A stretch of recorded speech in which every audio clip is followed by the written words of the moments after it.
Good morning, ma'am. Good morning. Hojik aigi farm da ko. Farm da hojik se aigi khamen asin ba thana aigi ko. Khamen asin ba thana aigi churi sing aigi. Nepali ise makhoi ani na aigi churi sing da bune ba ko. Adugi makhoi gi shunangai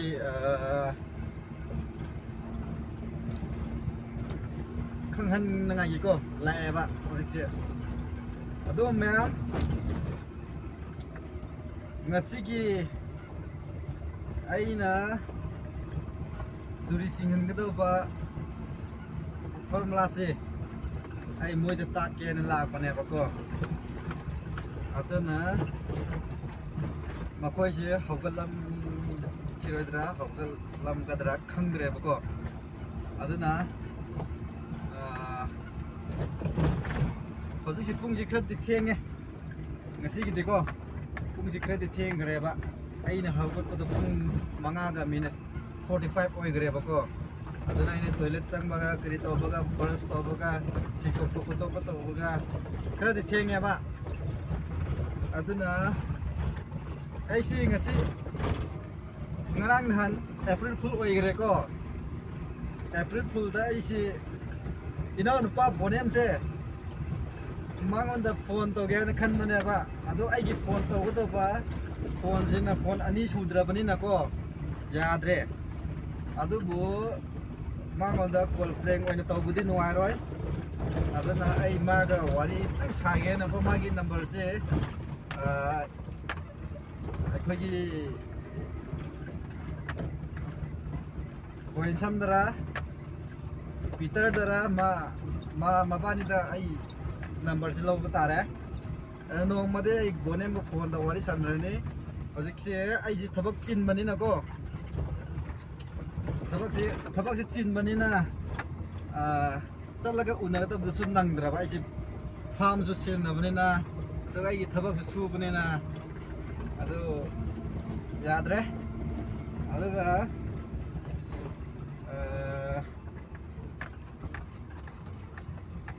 nong made bonem ko khunda ai sakhi gane ba ai gi business ki matang da suko business ai se khoi gi business to mina ba khoi ma masik khoi sam ma pa do ai gi ma thoe ba adu ma ga ai se una da ba khoi re phone de dum wari san ne ba ko aduna ma ga amtang unara ga khoi se bonem su unane aina bonem unagado maram sina ko thakaning bagi wadi na te ba bonem se yam nungsi ba ko adu maga magi nari ba phibam do kamai toraga leirige haib se ai maga wari tak sananing ba ko da paisa di sen gi oina di pang ngamoi prarthana gi prayer fo bode ai pang bode ngam gane ba ko ado maga ikoi unaraga prayer gumba to bindaraga magi da makta ikoi gi da makta soingam thokta na ga nai glai tana gi ko mayam ma una basa ki gene aduga ngasi gi aina tawbu da plan sing si ngarang si toilet ama san ngai gi damak ta ko ai si measurement loi lo loi gre yot ki aduga ngasi si ai gi su da plan se ngasi si yot sau ne ko ai na jingha ku pir ni ngasi mai hojik khoi manipur se mai yam nuai ti mai si nuai tra bane na ko adu loi da ba yai heng pho budi loi da ba yai adu da ai gi thaba amagi adasu yot chingra bane yot to chingjila thamame ngarang adu ngasina muka singapura kani adasu rang tai ningai gi ko ningai gi leire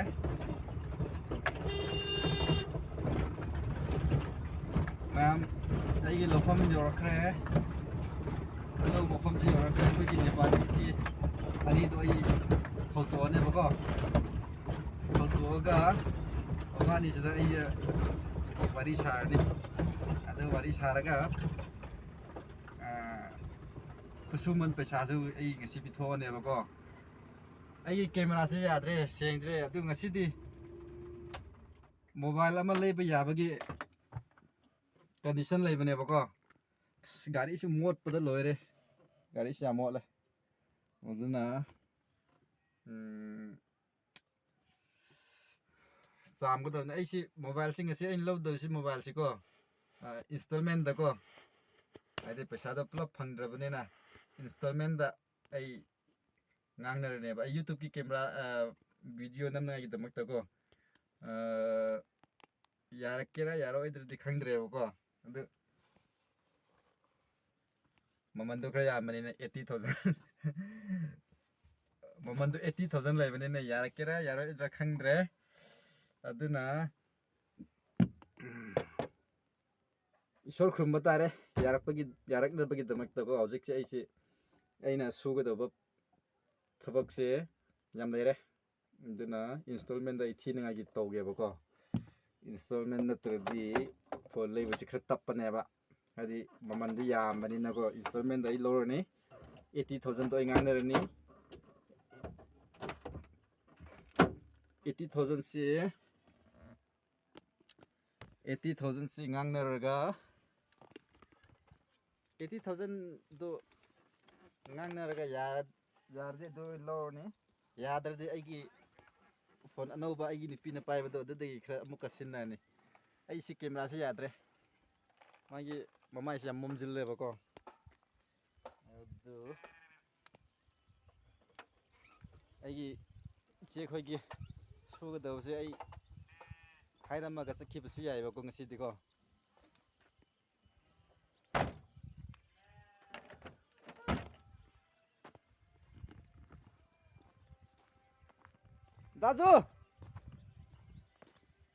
Dazu lai bro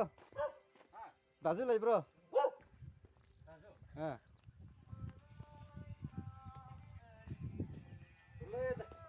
lai bra mamin he ai camera si uraroi ne manungda ai gi dazu gi yum ne si di lai bra atsa isi si lai re as camera si mamin he to mam bagi ngasi se ai adu gi ne bako ngasi se 80 plus ki ko 80 plus taba phone nama laira ne ba aduna isi yum se seng keno camera seng da bani na yad re ko adu ai dazu khoi se laire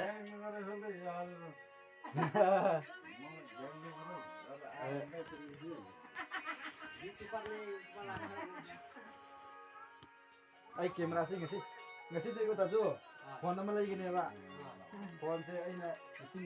80 pi ma lai gi ne ba ko ngasi se ai camera se tu sengdre ba si yengo ko sidi adum imung do oi khibagi yadre ko aduna dazu se as ada phone nama wari sandre ma le se aina suga do kero do line do amra gi thokera isega nang lao horen lak horen di laaro ai adum haibiram ki tawbne ai thaba atei leibo ko yai ai camera sing asidi as ai se phone nama lai tare ko ngasi se phone nama lai ne dazu se ai gi dazu se sida di sing mane ba ngal mani na ko as ai khogi dazu ki lekai ne ko sisi ko dazu ki lekai ne dazu ai se madu unna ki ko ngasi di ai gi se khoi na ko ai gi lausi ko ayang lingbada su ise khoi ani se aina nek patare dazu ani si amadi somda lere dazu ama asanda le hore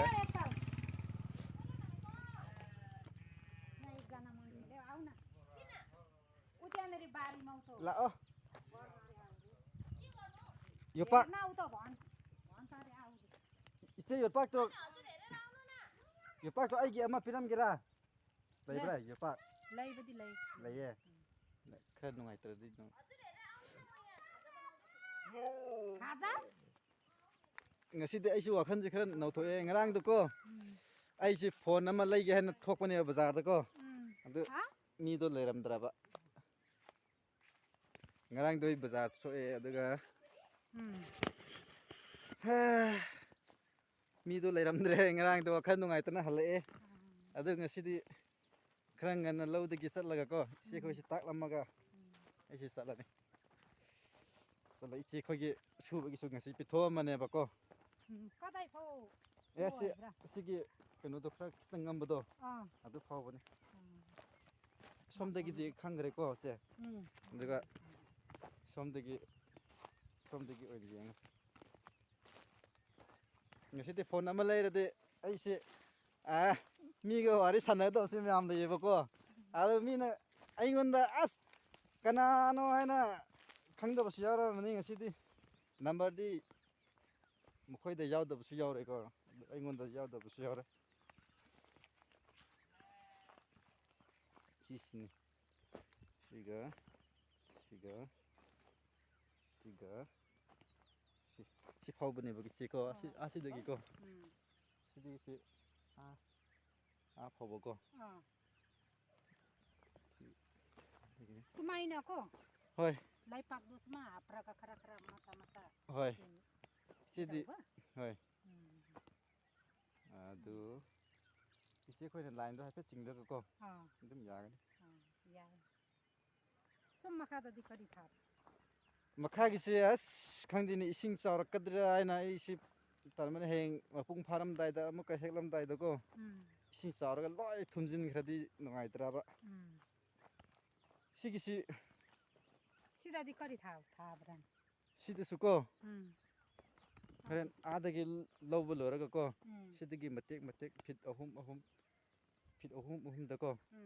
sembi batar se khoi si khoira si khoira su kanaro heng longsu bu kanal lebak sel loina kairaga ko loina noksin khrani kadal ne ba ko adu sigisi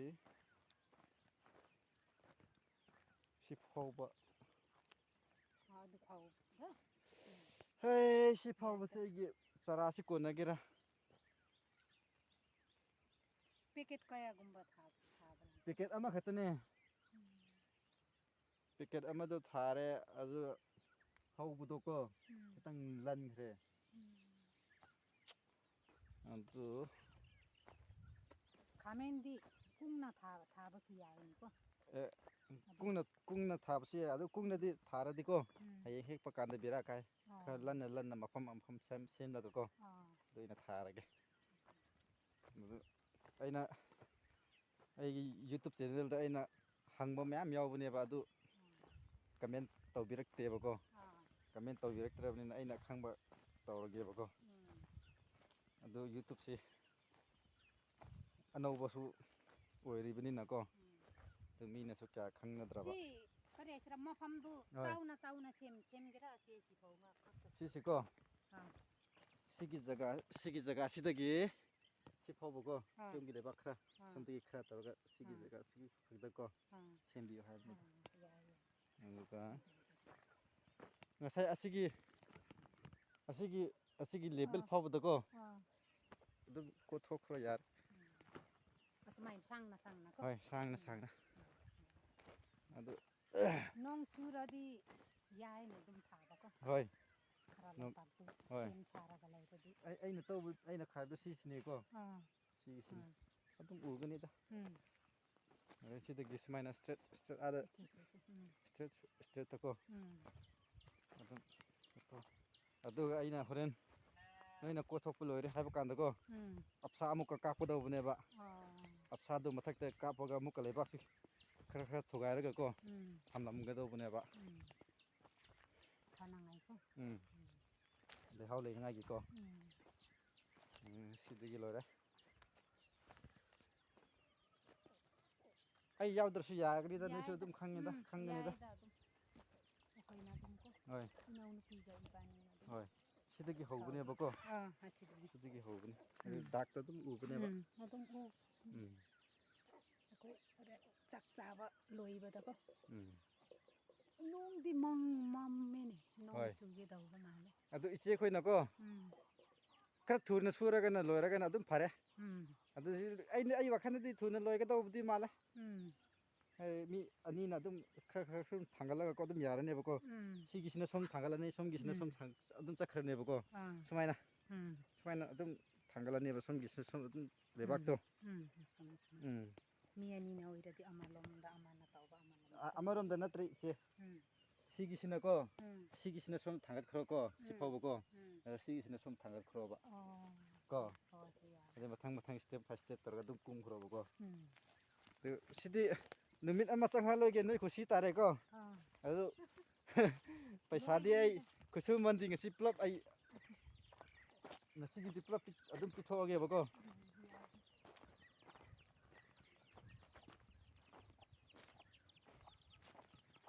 ꯅꯨꯃꯤꯠ ꯑꯃꯒꯤ ꯃꯐꯝꯗꯤ ꯅꯠꯇꯦꯕ ꯃꯈꯥꯗ ꯌꯥꯎꯔꯗꯤ ꯅꯨꯃꯤꯠ ꯑꯃ ꯌꯧꯒꯅꯤ ꯑꯗ ꯑꯩꯁꯦ ꯍꯣꯔꯦꯟꯁꯦ ꯍꯥꯔ ꯂꯩꯔꯒ ꯑꯞꯁꯥ ꯂꯩꯔꯒꯀꯣ ꯍꯌꯦꯡꯁꯦ ꯀꯥꯞꯊꯣꯛꯀꯗꯧꯕꯅꯦ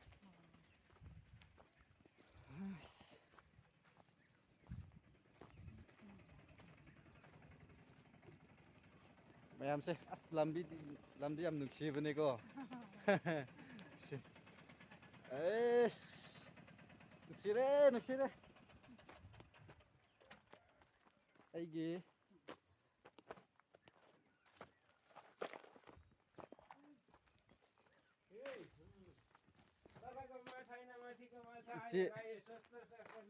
ꯏꯆꯦ ꯀꯧꯁꯤꯔꯥ ꯀꯃꯥꯏꯅ ꯀꯧꯁꯤꯔꯥ ꯑꯩꯅ ꯍꯟꯒꯦꯔꯥ ꯃꯥꯅ ꯍꯟꯒꯦꯔꯥ ꯏꯆꯦ ꯑꯗꯨꯝ ꯀꯧꯔꯒꯦ ꯏꯆꯦ ꯑꯗꯨꯝ ꯀꯧꯔꯒꯦꯀꯣ ꯑꯩꯅꯗꯤ ꯍꯟꯒꯗꯧꯕ ꯃꯥꯜꯂꯦ कस्तो माछा सुकेको माछा लोकल माछा ꯁꯤ ꯅꯨꯡꯁꯤꯀꯣ ꯊꯕꯤꯁꯤꯀꯣ केजीदा कया अोइबा केजीदको ꯇꯧꯇꯨꯅ ꯆꯍꯨꯝ ꯌꯥꯡꯈꯩ ꯑꯣꯏꯕ ꯑꯩꯒꯤ ꯒꯥꯔꯤꯁꯨ ꯁꯤꯗ ꯂꯩꯔꯦ ꯑꯁ ꯃꯣꯠꯄꯗ ꯂꯣꯏꯔꯦꯍꯦ ꯍꯣꯔꯦꯟꯗꯤ ꯆꯥꯝꯒꯅꯦꯕꯀꯣ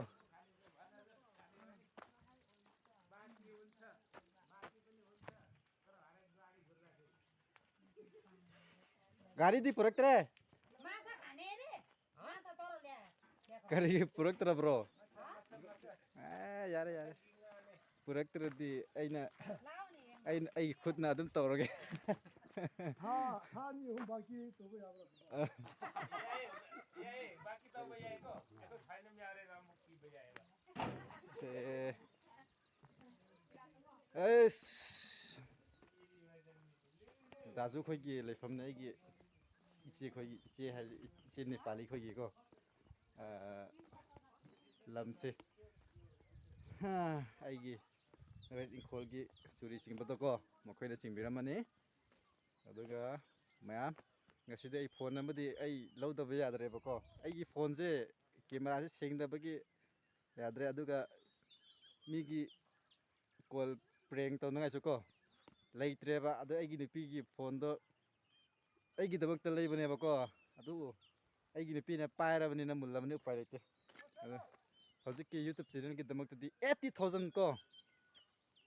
ꯑꯩꯁꯤ ꯏꯟꯁꯇꯣꯜꯃꯦꯟꯗ ꯂꯧꯒꯅꯤ ꯏꯟꯁꯇꯣꯜꯃꯦꯟꯗ ꯂꯧꯔꯒ ꯑꯩ ꯊꯥ ꯑꯃꯗ ꯑꯅꯤꯔꯛ ꯁꯤꯡꯕ ꯉꯝꯕ꯭ꯔꯥꯀꯣ ꯑꯩ ꯇꯧꯔꯅꯤ ꯊꯥ ꯑꯃꯗ ꯌꯥꯝꯗ꯭ꯔ 10,000ꯁꯤ 20,000ꯁꯤ ꯑꯩ ꯐꯣꯟꯒꯤꯗꯃꯛꯇꯀꯣ ꯑꯩꯁꯤ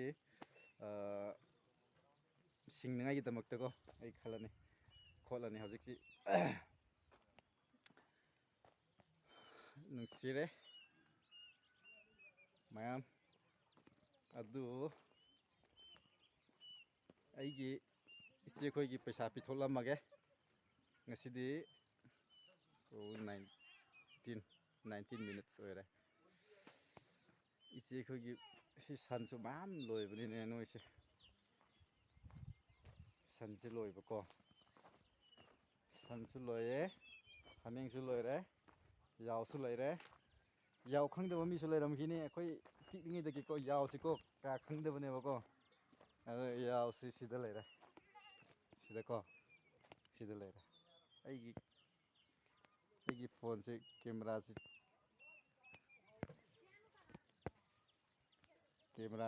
ꯆꯤꯡꯕ ꯉꯝꯗꯕꯅꯤꯅꯦ